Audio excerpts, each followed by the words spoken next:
이 시간 함께 예배드리는 모든 성도님들께 하나님의 은혜와 평강이 날로 풍성하기를 소망하며 축복합니다.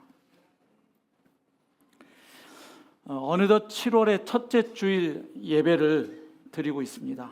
벌써 한 해의 절반이 지나가 버린 셈입니다. 어떤 생각이 드시나요? 지나가 버린 시간을 생각하고 또 다가올 시간을 생각할 때 우리 사랑하는 성도님들 어떤 감정이 느껴지시나요? 만족스럽고 평온하신가요? 아니면 불안하고 초조하신가요? 아쉬움과 후회, 또 압박감과 스트레스를 느끼고 계신가요? 아니면 기대감과 설렘의 감정을 느끼고 계신가요? 그것도 아니면 무력감과 좌절의 감정을 느끼고 있는 분은 없습니까? 자, 대도시 안에서 살아가는 우리는 대부분 시간에 쫓기며 살아갑니다. 이 시대를 살아가는 사람들의 입에 붙은 말 한마디가 있죠. 뭘까요? 바쁘다, 바빠, 시간이 너무 부족해 라는 말이지요. 그리고 SNS에 보면은 효율적인 시간 관리, 또 생산성 향상 같은 해시태그와 함께 올라있는 컨텐츠들이 많이 있는데 이런 것들이에요. 하루를 5분 단위로 쪼개서 사용하는 플래너, 또 수면 시간을 줄이는 방법, 또 빠르게 독서하는 방법, 이런 것들을 공유하는 컨텐츠가 넘쳐납니다. 자, 우리는 왜 이토록 시간에 쫓기면서 살아가게 되었을까요? 여러 가지 이유가 있겠지만 빼놓을 수 없는 한 가지 이유는 아마도 시간 사용의 목적이 성취에 있기 때문일 것입니다. 자, 생각해 보십시오. 성취에는 끝이 없습니다. 자, 한 가지를 이루고 나면 또 다른 목표가 생기고 그것을 이루고 나면 더 높은 목표가 나타나지요. 자, 그러니 아무리 많은 시간을 써도 항상 시간은 부족하다고 느껴지는 것이지요. 더욱이 우리가 사는 이 자본주의 사회에서는 많은 경우에 성취는 곧 경제적인 보상과 직결됩니다. 그러니까 성취와 돈이 연결된다는 거죠. 그래서 또 사람들이 하는 말이 있어요. 뭡니까? 시간은 돈이야. 최대한 효율적으로 써야 해. 하는 생각을 품고 살아가게 되죠. 자, 이러한 지속적인 성취 압박 속에서 살아가다 보면 나도 모르게 효율성이라는 그 함정에 빠져들게 되지요. 즉, 더 많은 일을 해내기 위해서 우리는 이제 시간 대비 산출량을 극대화하려는 노력을 기울이게 됩니다. 직장에서는 같은 시간에 더 많은 업무를 처리하고 또 학교에서는 짧은 시간에 더 많은 지식을 습득해야 한다는 이제 압박을 받으면서 우리는 살아가지요. 자, 결국 이런 효율성 추구는 빠름에 대한 강박으로 이어질 수 있죠. 패턴이 보이시나요? 성취 압박, 그러다 보니까 효율성을 추구하고 그러다 보면 빠름에 대한 강박이 생긴다는 것이죠. 생각해 보면 어렵지 않죠. 더 많은 성취를 우리가 이루려면 어떻게 해야 할까요? 당연히 빠르게 움직여야 하지요. 그래서 우리는 점점 더 빨리빨리 문화에 익숙해지고 있지요. 식사도 빨리, 걷기도 빨리, 일 처리도 빨리, 심지어 유튜브 영상도 1.5배속으로 시청하면서 시간을 절약하고 있어요. 한마디로 성취를 목적으로 시간을 자꾸 사용하다 보니까 점점 더 빠르게 시간을 사용하게 되는 것이죠. 물론 빠르면 분명 좋은 점도 있습니다. 덕분에 기술이 많이 발전했고 우리의 삶은 더욱 편리해졌습니다. 하지만 우리가 기억하는 한 가지 이야기가 있죠. 바른 방향, 올바른 방향이 없는 빠름은 반드시 큰 문제를 일으킨다고 하는 거죠. 그 중에 대표적인 문제 하나가 산만함의 문제라고 오늘날 지적하는 분들이 많아지고 있어요. 산만함. 즉 우리의 삶에 올바른 방향이 없을 때 그냥 정신없이 바쁘게 빠르게 달려나가면 산만함을 일으킨다, 뭐 이런 지적이에요. 왜냐하면 오늘날 이 시대를 살아가는 도시인들은 빠른 효과를 얻기 위해서 여러 가지 일을 동시에 하는 이른바 멀티태스킹을 하거든요. 가령 공부하면서 음악 듣고, 밥 먹으면서 유튜브 보고, 걸으면서 메시지를 확인하곤 하죠. 저도 최근에 최조영 모친님께서 오셔갖고 지난번에 화곡역에서 저를 봤는데 제가 핸드폰을 너무 골똘하게 보고 있어서 인사를 못 하셨대요. 그래서 제가 그 시간에 뭐 했나 보니까 그때 중요한 문자 메시지 하나 와줘. 그걸 확인하고 이걸 어떻게 답장을 드려야 되나, 아마 그 시간하고 겹치는 것 같더라고요. 예. 그래갖고 지난주인가 목사님 뵀는데 인사를 못했습니다 그러시더라고요. 너무 죄송스러웠어요. 예. 제가 먼저 알아뵙고 인사를 드렸어야 했는데 이거 쳐다보느라고. 네. 그런데 철학자 한병철 교수에 따르면 사실 이런 행동은 야생 동물들이 생존을 위해서 하는 것과 비슷하다고 지적해요. 동물의 왕국 보셨죠? 먹이를 먹으면서 또 뭐 하나요? 동시에 자기를 잡아먹을 수 있는 포식자를 경계하는 모습과 닮아 있다는 거죠. 그래서 현대인들도 더 많은 일을 빨리 하려고 멀티태스킹을 자꾸 하다 보니까 결국 짐승처럼 산만해졌다.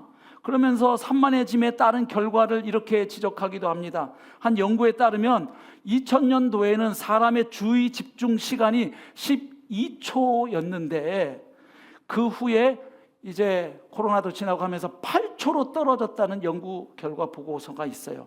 이게 왜 충격적인가 하면 금붕어의 집중 시간이 9초라고 합니다. 와우.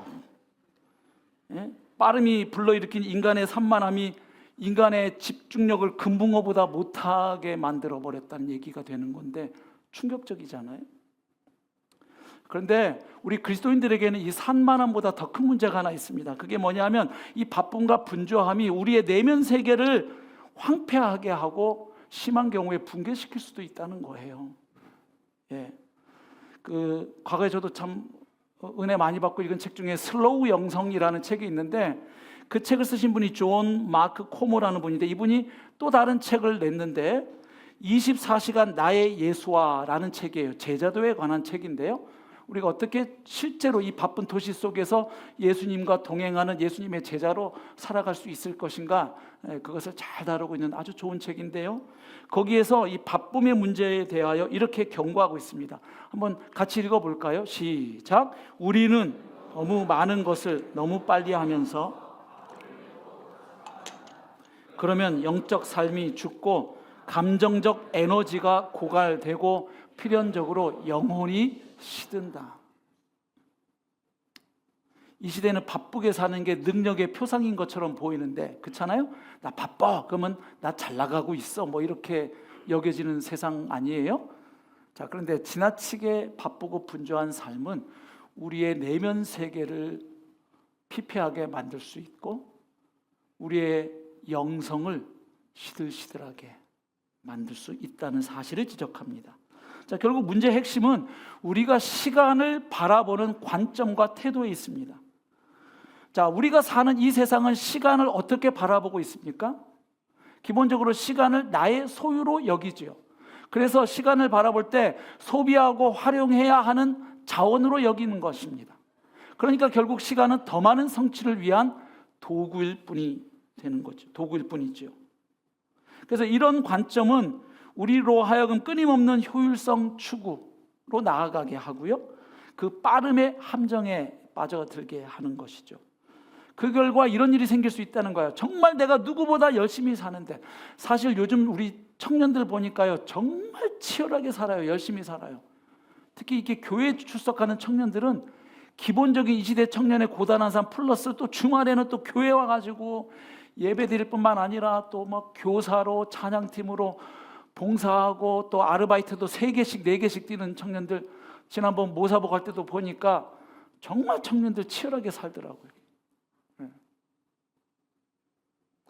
열심히 우리가 사는데 이 방향과 초점이 모아지지 않을 수 있는 거예요. 하루하루는 진짜 열심히 사는데 그 하루하루의 삶이 뭔가 쌓이고 모아지고 이렇게 초점이 맞춰져 가야 할 거 아니겠어요? 근데 그냥 하루하루 열심히 산 걸로 끝나버릴 수 있다는 것이지요. 또 아까 말씀드린 것처럼 우리 내면 세계가 허약해지고 영성이 메마를 수 있고요. 또 집중력 저하나 산만함의 문제를 겪을 수도 있습니다. 자, 그렇다면 해결책은 무엇입니까? 해결책은 무엇일까요? 시간에 대한 하나님의 관점을 우리가 받아들이고 사는 것이죠.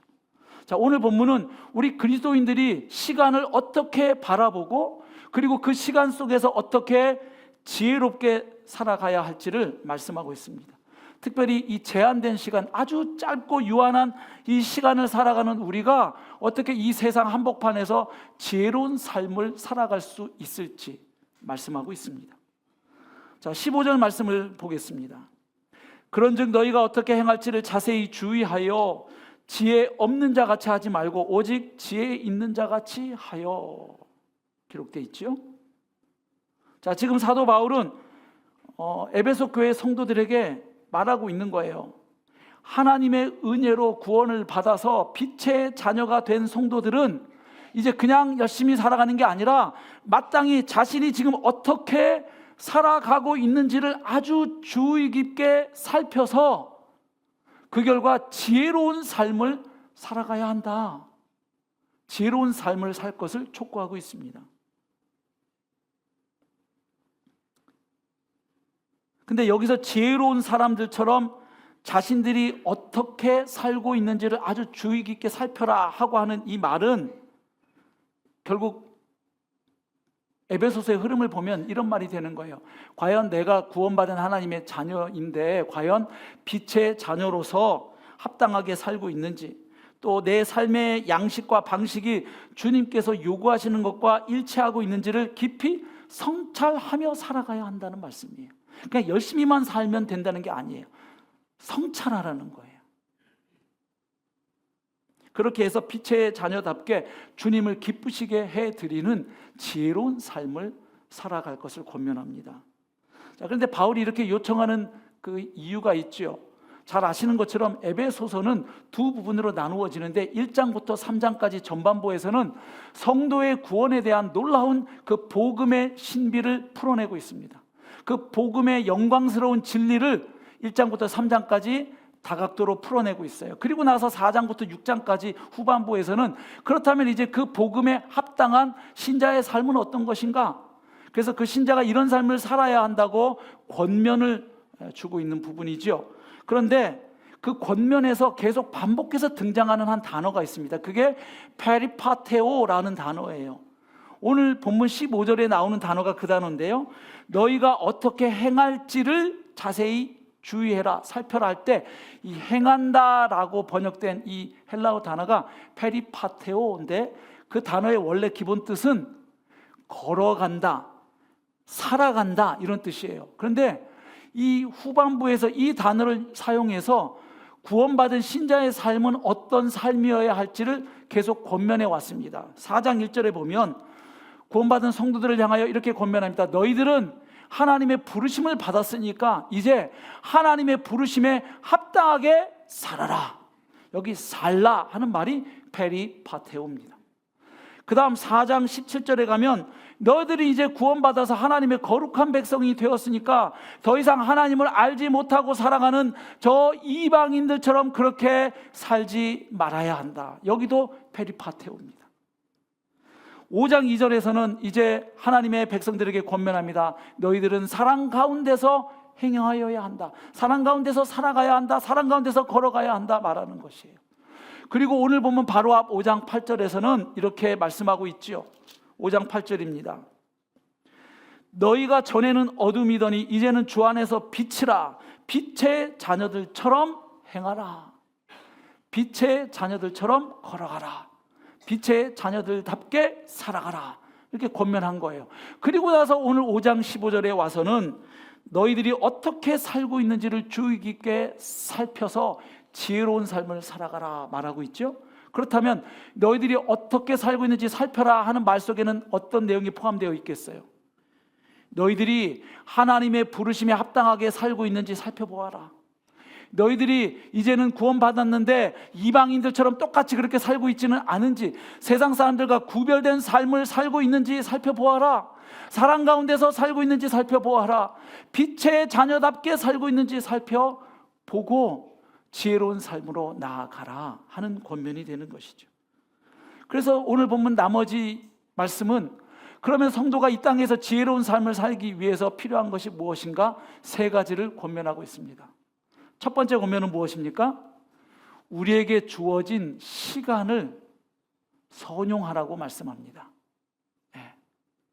자, 5장 16절 말씀 보면 세월을 아끼라, 때가 악하니라 말씀하죠. 세월을 아낀다는 게 무슨 뜻일까요? 우리가 돈을 아낀다, 또 물건을 아낀다 그러면 딱 알겠는데, 시간을 아낀다, 세월을 아낀다, 무슨 뜻일까요? 이 시간은 저축할 수가 없는 존재인데 계속 흘러가고 있잖아요. 시간을 아낀다. 자, 그래서 헬라어 원문 성경을 찾아보면 여기서 아낀다라고 하는 단어가 엑사고라조라는 단어가 쓰여 있습니다. 이 단어가 성경에서 많이 쓰여 있는데 거의 대부분 구속한다, 속량한다 이렇게 번역된 바로 그 단어입니다. 그래서 이 단어의 기본 뜻은 구해낸다, 해방한다, 자유롭게 한다, 건져 올린다 이런 뜻을 가지고 있어요. 자, 그러니까 번역해 보면 너희들은 시간을 구속해야 된다 이런 말씀이 돼요. 시간을 구원하라 이런 말이에요. 말하자면 무슨 말입니까?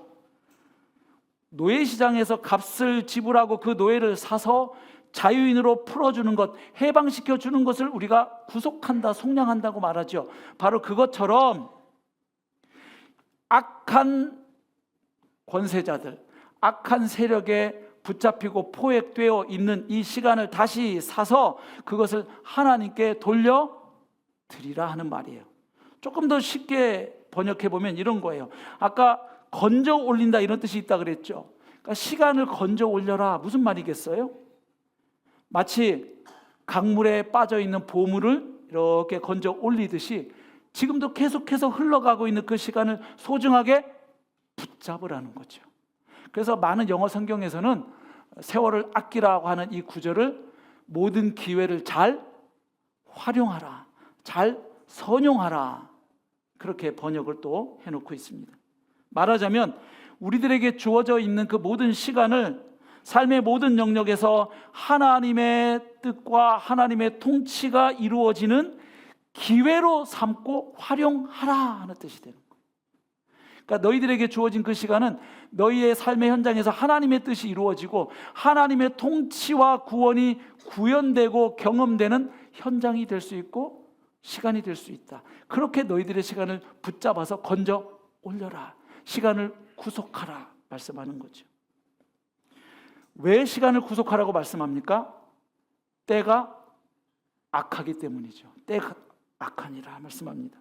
여기서 때라고 하는 단어는 문자적으로는 날들 하는 단어인데 성도들이 살아가고 있는 현 시대를 가리키는 거예요. 그러니까 에베소서 2장 2절과 6장 13절에도 나온 것처럼 우리가 살고 있는 이 시대는 예수 그리스도로 말미암아 하나님의 통치와 구원이 시작된 시대 속에 우리가 살고 있기도 하지만, 그러나 아직 사탄이 활동하고 있고 악한 권세들이 그 지배력을 행사하는 세상 속에서 우리가 살고 있죠. 그런 면에서 악한 영의 지배 아래에 있기 때문에 이 세대를 가리켜서 악하다, 그래서 영적 전쟁이 필수적이다 이런 말도 하고 있는 것이죠. 그래서 이런 악한 시대의 성도들이 빛의 자녀로서 사명을 감당하고 주님을 기쁘시게 하는 삶을 살려고 하면 먼저는 우리에게 주어져 있는 그 모든 시간을 하나님이 주시는 기회로 여기고 포착해야 한다 하는 말이에요. 예. 그래서 주님의 뜻을 행하고 선한 일을 할 수 있는 그 기회를 허비하거나 놓치지 말아야 한다는 말씀이에요. 그것들을 한 가지 한 가지를 기회로 여기고 붙잡아서 건져 올려라 말씀합니다. 여기서 시간에 대한 성경의 관점은 우리가 살고 있는 이 세상의 관점과 결정적으로 다르다는 것을 알 수 있죠. 이 세상은 시간을 나의 소유로 여기고 끊임없이 활용해야 할 자원으로 여기고 있는데 하나님의 말씀을 보면 결국 시간 사용의 목적이 성취에 있다기보다는 구원 혹은 구속에 있는 거죠. 하나님의 구원을 경험하고 누리는 시간들로, 그리고 나뿐만 아니라 주위 사람들에게 그 하나님의 구원이 나타나고 경험되는 기회들로 시간을 바라보아야 할 것을 말씀하고 있기 때문입니다. 그리고 그 밑에 깔린 전제는 시간의 주인이 우리가 아니라 하나님이시라는 대전제가 깔려 있습니다. 왜냐하면 시간을 만드신 분도 하나님이시니까. 창세기 1장 1절 태초에 하나님이 하늘들과 땅을 창조하시니라. 태초에라는 말씀은 하나님께서 천지 창조하심으로 출발된 그 시간의 첫 출발점을 가리키죠. 그 전에 하나님은 영원 속에 계셨죠. 그 영원하신 하나님께서 천지 창조를 시작하심으로 시간과 공간과 물질이 시작되었던 것이죠. 그 속에서 우리가 살아가고 있고요. 그래서 시간의 주인이 하나님이시다. 그러니까 결국 신자에게 가장 근본적인 질문 하나는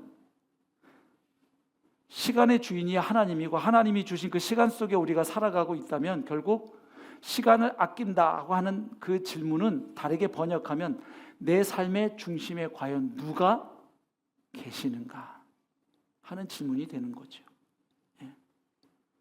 우리가 구원을 위해서 시간을 사용할 때 그 소중한 시간이 타인의 구원을 이룰 수도 있고 하나님이 그리스도 안에서 주신 나의 구원을 더 풍성하게 경험해 갈 수 있는 것이죠.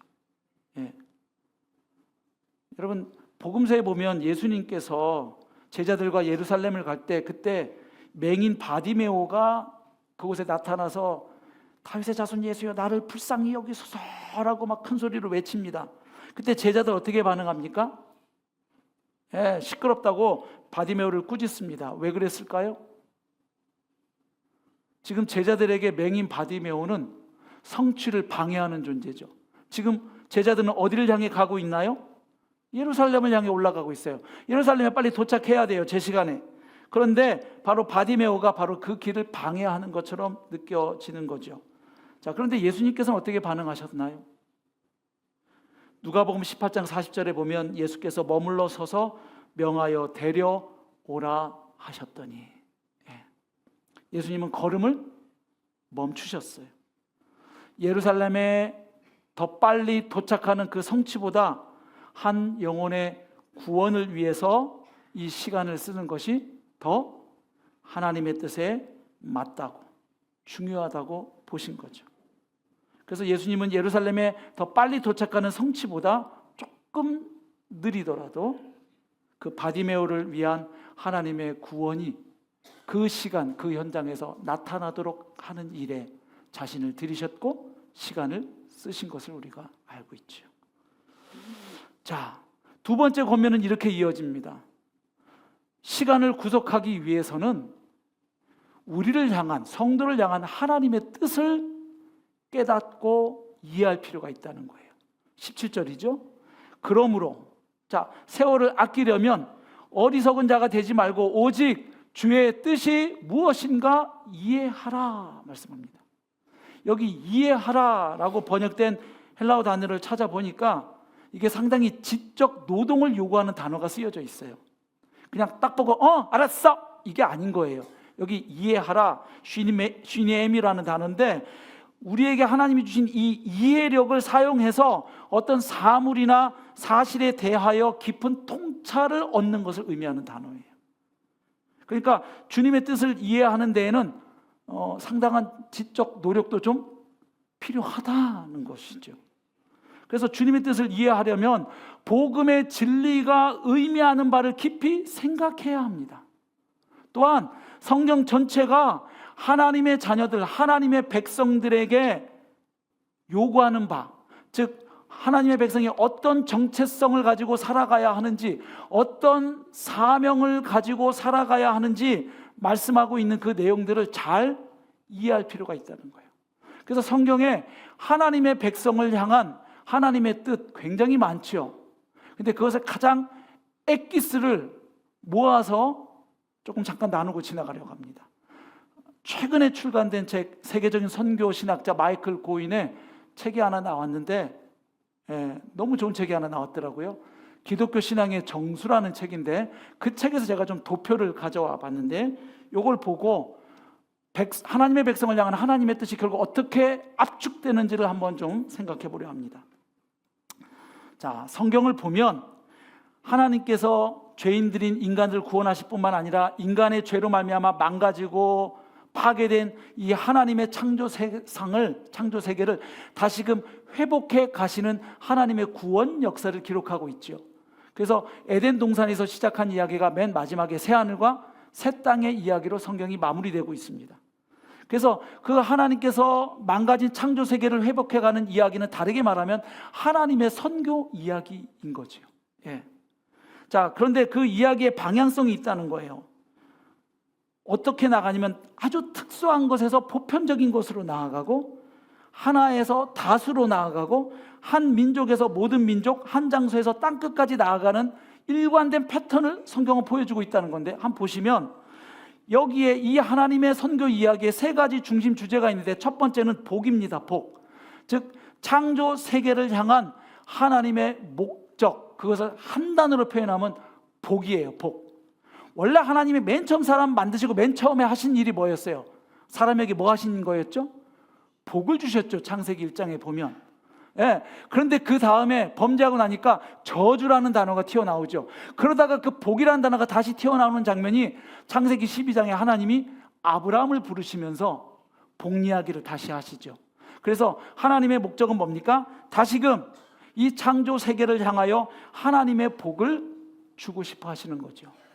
복. 두 번째는 모든 사람을 향한 하나님의 목적이 뭐냐면, 하나님을 떠나 있는 그 인생들이 결국 하나님을 만나서 하나님 그분을 참으로 알게 되는 것. 그 다음 세 번째, 하나님의 목적은 이 세상이, 하나님을 떠난 이 세상이 이제 그분의 지혜와 사랑과 정의와 평화의 통치, 즉 하나님의 다스림을 받으며 살아가는 것이죠. 그래서 여기 지금 복, 하나님을 아는 지식, 그 다음에 하나님의 통치, 이 세 가지 주제를 보면 성경 이야기가 이렇게 흘러가죠. 하나님의 복, 맨 처음에 하나님이 누구에게 약속을 하십니까? 아브라함과 그의 가족들에게 약속을 하시죠. 그래서 한 사람과 한 가족으로부터 출발합니다. 그런데 그 이야기가 이제 예수 그리스도를 통해서 뒤에 도표 나오겠지만 결국은 한 가정, 한 개인에서 출발한 그 복의 이야기가 어떻게 됩니까? 세상 모든 가족으로 확대되는 방향으로 나아갑니다. 그 다음 하나님을 아는 것도 잘 보시면, 하나님께서 출애굽한 이스라엘 백성들을 시내산에서 그들과 뭘 맺으셨나요? 언약을 맺으셨죠. 그 목적이 뭐였어요? 그들을 제사장 나라 거룩한 백성을 삼아서 이스라엘 백성을 통해서 이방 나라 백성들도 누구를 알게 되도록, 야훼 하나님을 알게 되도록 하기 위하여 이스라엘 백성을 부르셨고 그들과 언약을 맺으셨죠. 그래서 한 백성, 한 민족 이야기로 출발하는데 세상 모든 민족으로 나아가는 것이죠. 그 다음 하나님의 통치도 처음에는 한 곳 시온이라고 하는 특정한 한 장소가 강조되고 있습니다. 하나님의 통치가 이루어지는 한 곳. 그런데 결국 어떻게 됩니까? 온 세상 열방, 특별히 땅 끝으로 그 하나님의 통치가 확장되어져 가는 것을 성경은 이야기합니다.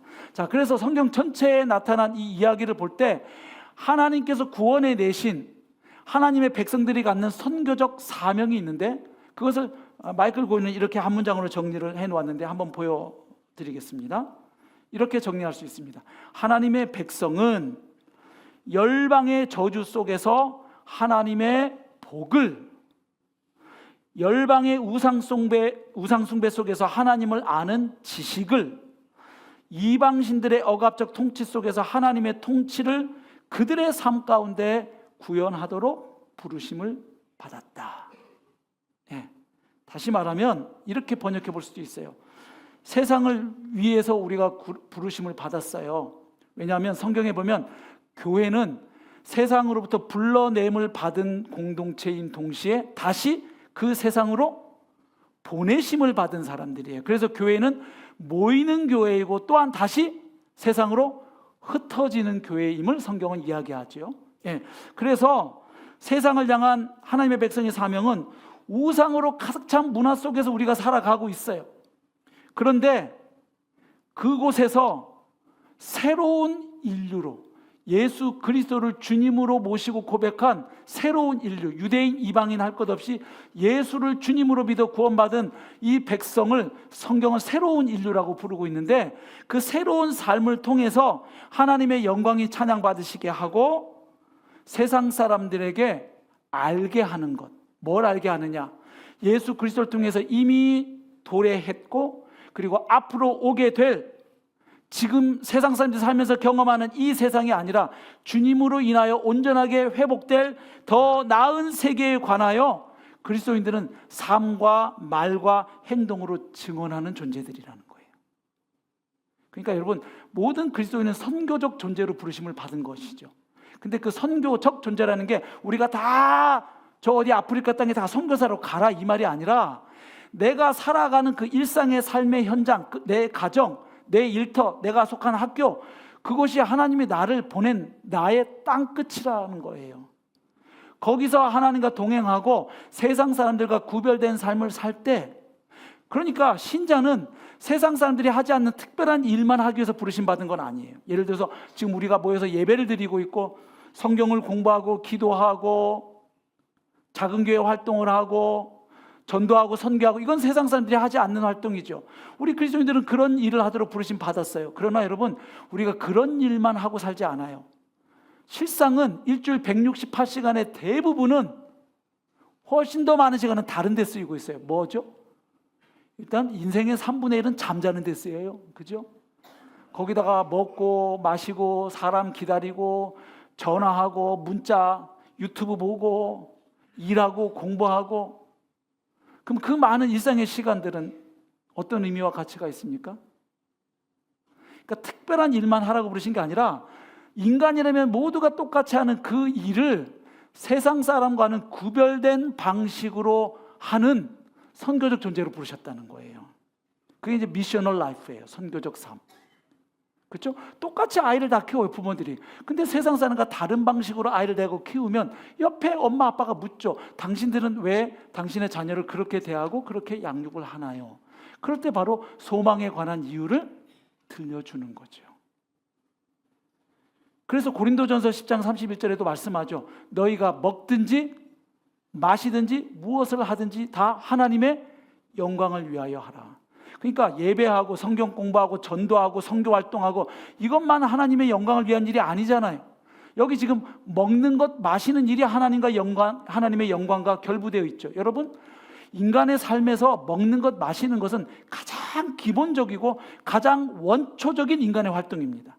근데 그것도 하나님의 영광을 위한 일이 될 수 있다는 거예요. 어떨 때? 우리가 시간의 주인이신 하나님 앞에서 고람되어, 그리고 그분의 영광을 위해 이 시간들, 흘러가는 시간들이 하나님께서 우리에게 시간을 건져내라고, 구속하라고 주신 기회임을 깨닫고 그 시간들을 하나님의 영광을 위한 시간으로 삼고 살아낼 때, 그런 평범한 일상도 하나님의 영광이 드러나고 하나님 뜻이 나타나는 선교적 액팅이 될 수 있다는 말씀인 거죠.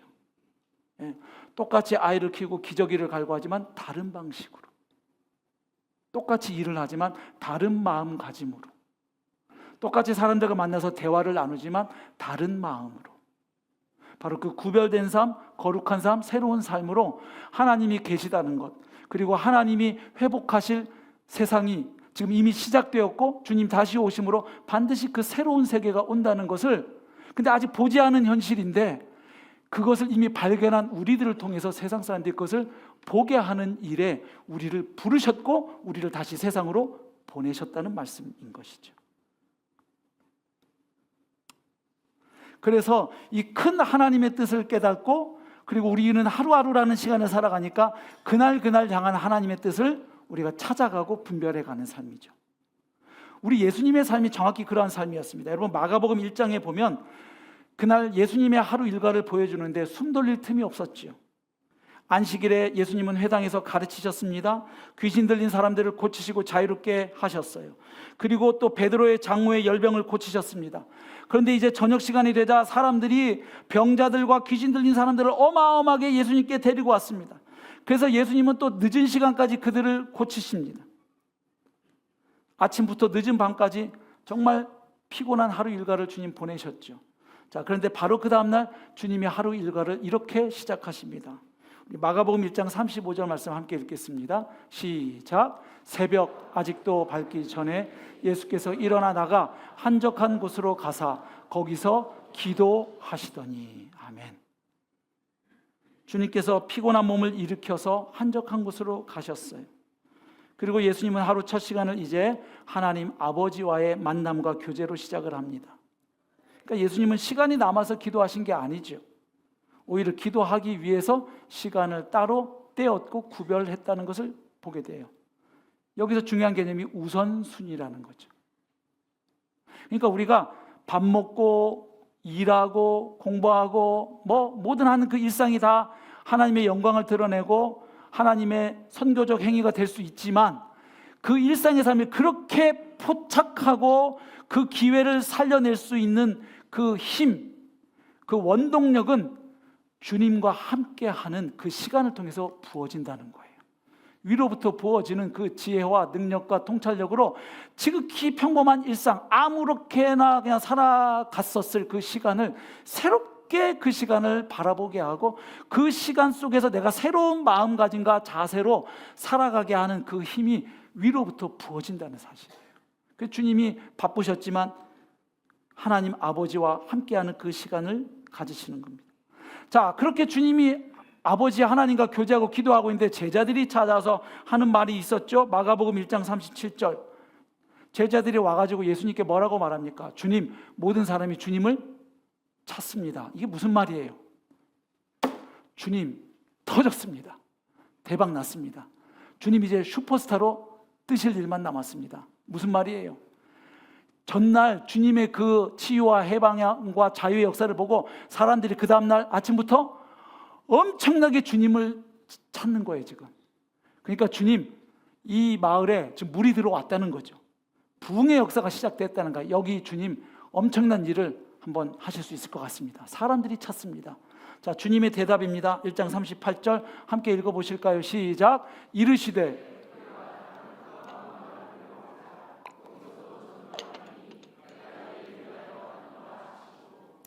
아멘. 주님 사람들의 요구나 제자들의 요청에 휘둘리지 않으시죠. 왜요? 그날 누구와 함께하는 시간을 가지셨습니까? 하나님 아버지와 함께하고 기도하는 시간을 가지셨죠. 그래서 주님이 이 땅에 온 근본적인 목적을 그날 주님은 또다시 확인하신 것 같아요.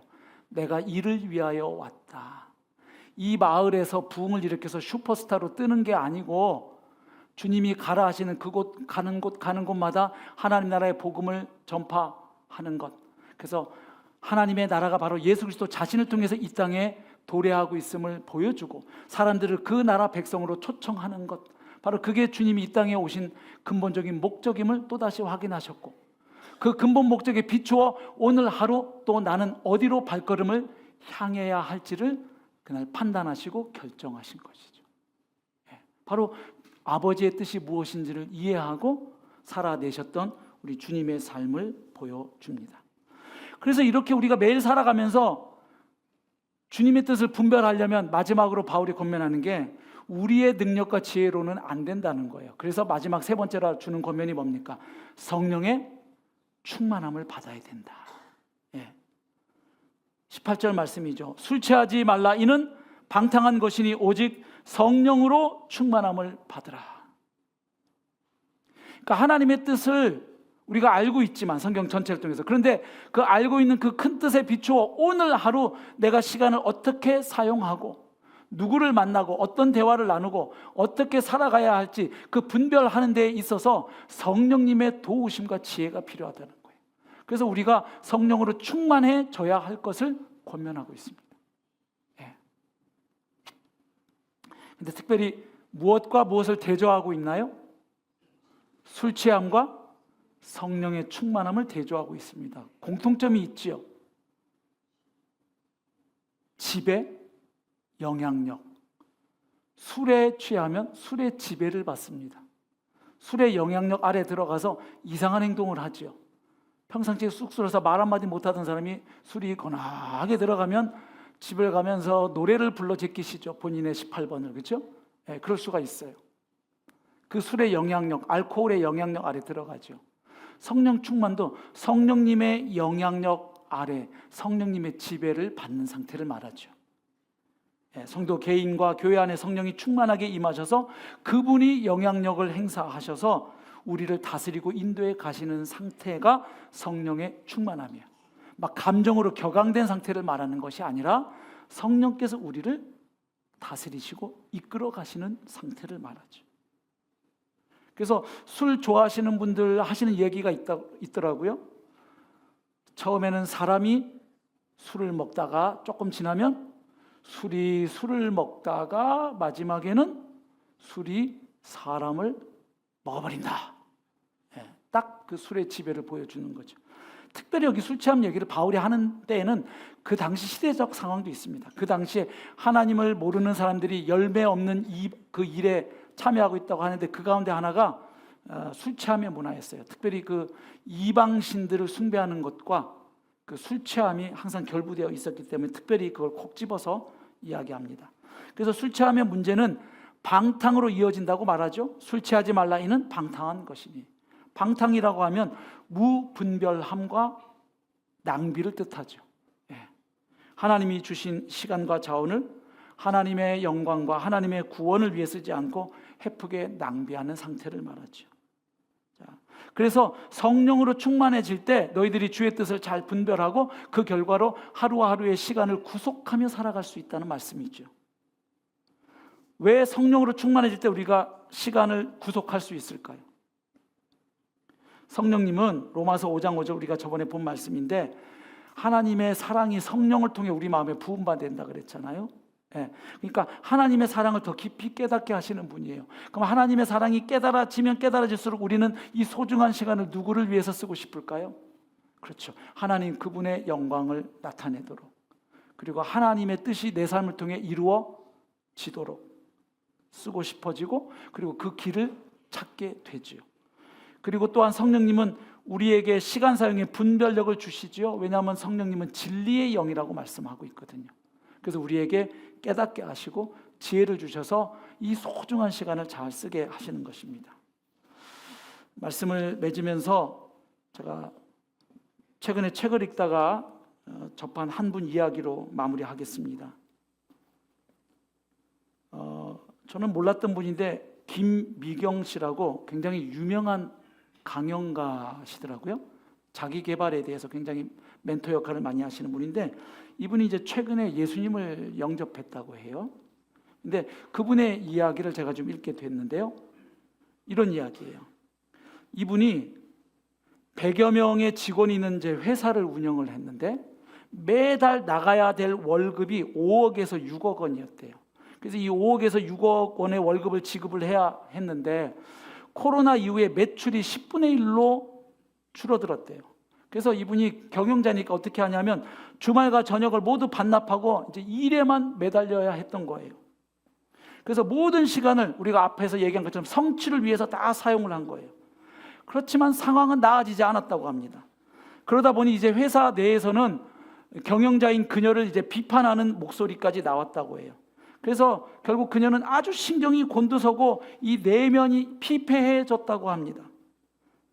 그래가지고 어디까지 갔느냐, 딸이 아프다는 전화가 왔는데 그분이 딸이 아프다는 전화를 받고 한 이야기 제가 그대로 여기 읽겠습니다. A씨 아프고 지랄이야, 나도 힘들어 죽겠는데. 이게 딸이 아프다는 전화를 받고 자기 입에서 튀어나간 소리래요. 그러니까 얼마나 그 내면이 피폐해져 있는지를 보여주지 않습니까? 마치 브레이크 없는 자동차처럼 성취라는 내리막길에서 그냥 가속 페달을 밟고 달려가던 삶이었다는 거죠. 그런데 그녀의 그 망가진 모습을 옆에서 쭉 지켜보았던 30년 지기 직원이 어느 날 걱정스러운 마음으로 찾아와서 이렇게 얘기했답니다. 대표님, 더 버티시면 우리 회사 부도나고 거지됩니다. 이제라도 회사 상황을 직원들에게 솔직히 말하시죠. 더 이상 무리하게 버티시면 안 됩니다. 큰일 납니다. 조언을 했는데 그때 그녀의 머릿속에서는 이런 소리가 들렸다고 합니다. 아이, 쪽팔려, 창피해. 자기 개발한다고 잘난 척하고 사람들에게 열심히 살으라고 한 사람이 이렇게 되면 얼마나 창피한 거냐? 이런 소리가 들려오더래. 마귀는 이렇게 성취라는 덫에 중독되게 해서 우리를 망가뜨리는 거죠. 마치 도박에 빠진 사람이 이번에만 한 방 터지면 그동안 손해본 거 다 한 방에 만회할 수 있어! 이렇게 해가지고 달려가는 것처럼. 그래서 그녀는 그 이후에 더욱 치열하게 성취에 집착을 했다고 합니다. 근데 그럴수록 그녀의 내면은 점점 더 무너져 내리는 거죠. 그러던 어느 날 그녀는 그전에 한 번도 안 했던 생각이 마음에 올라왔대요. 문득 회사 5층에서 뛰어내리고 싶은 자살 충동을 느꼈답니다. 그래서 자기 심리적 그 지지대가 완전히 무너져 내린 거죠. 그런데 그때 우연히 목회자인 언니의 전화를 받았대요. 근데 딱 그 언니하고 통하면서 통곡을 했답니다. 언니, 나 좀 살려줘. 매달렸고 결국 언니는 복음을 전하고 그녀는 예수님을 영접하게 됐죠. 참된 회심을 경험했어요. 그 이후에 이제 그녀의 시간 사용의 목적이 바뀌었다는 거예요. 성취에서 구속으로, 구원으로. 그래서 무엇을 막 이루는 것보다 먼저 중요한 시간은 이제 하나님과 교제하는 시간이 되었다고 합니다. 왜? 그 시간을 통해서 자기가 회복되는 걸 경험했기 때문이죠. 그래서 매일 2시간씩 이제 하나님과 교제하기 위해서 일기를 쓰기 시작을 했는데 1년 동안 쓴 일기가 다이어리 10권 분량이라고 합니다.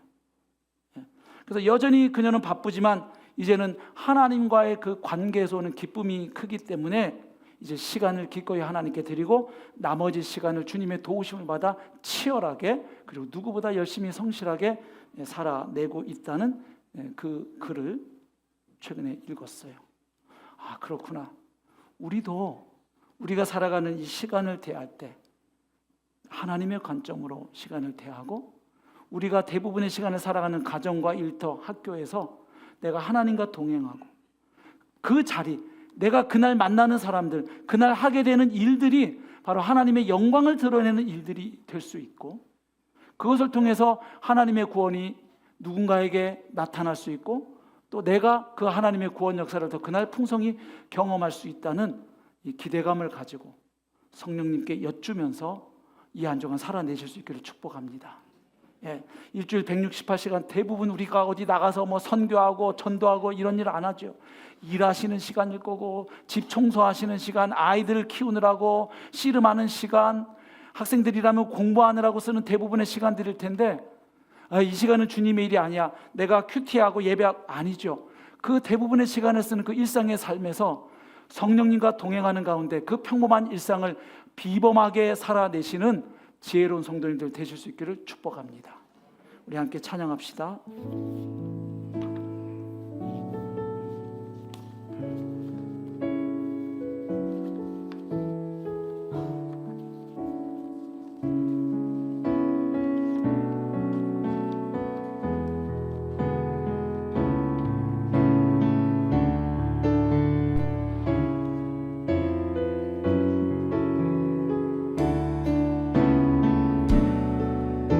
허무한 시절 지날 때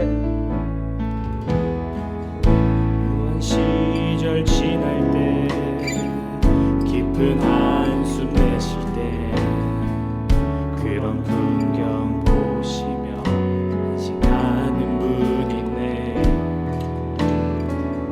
그와 같이 너희를 버려두지 않으리. 내가 너희와 영원히 함께하리라. 억눌린 자 갇힌 자 눌린 자 갇힌 자 자유함이 없는 자 피난처가 되시는 성령님 계시네. 주의 영이 계신 곳에 참 자유가 있다네. 진리의 영이신 성령이 오셨네. 아멘. 성령이 오셨네.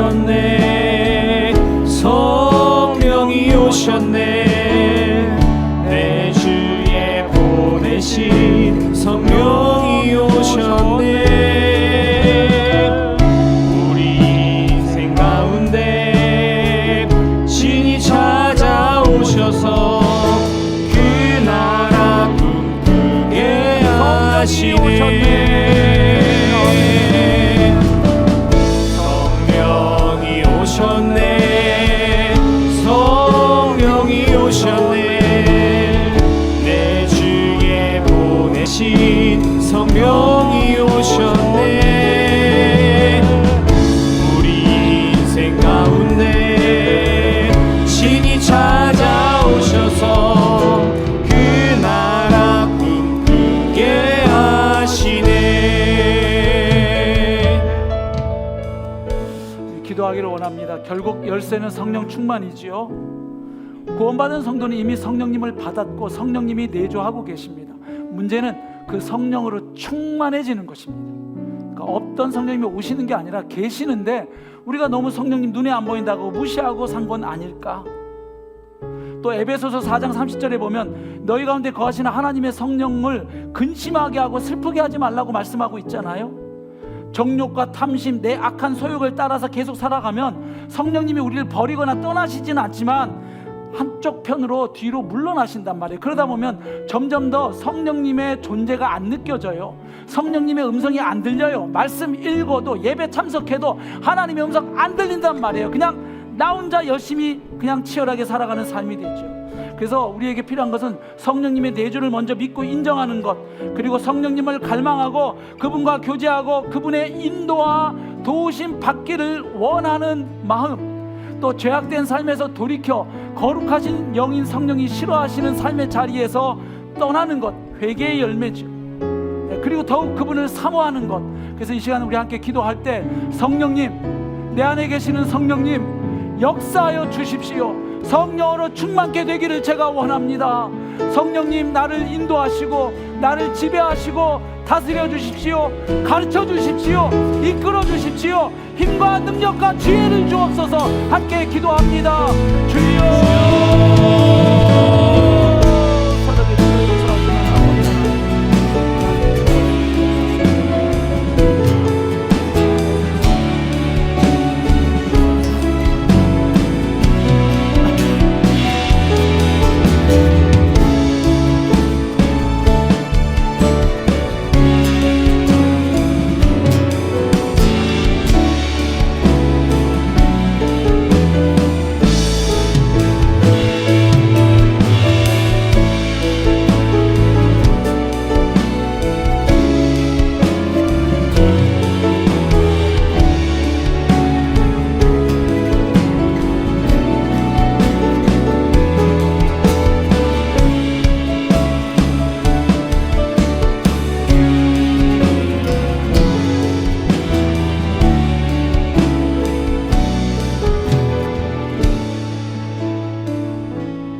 하나님 아버지, 우리를 선교적 존재로 선교적 백성으로 불러주셔서 감사합니다. 하나님, 선교적 사명이라고 하는 것이 소위 말하는 영적이고 신령한 일을 하기 위한 뿐만 아니라 지극히 평범한 그 일상의 삶을 살아낼 때에 다른 마음과 다른 관점으로 다른 방식으로 살아내는 것임을 오늘 다시 한번 확인하였습니다.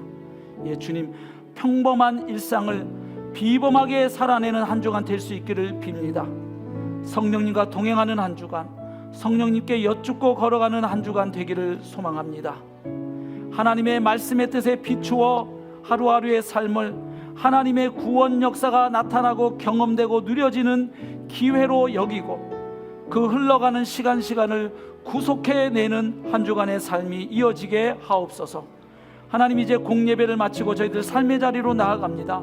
그곳에서 이어지는 삶의 예배로 주님을 영화롭게 하는 우리 모두가 되게 하옵소서.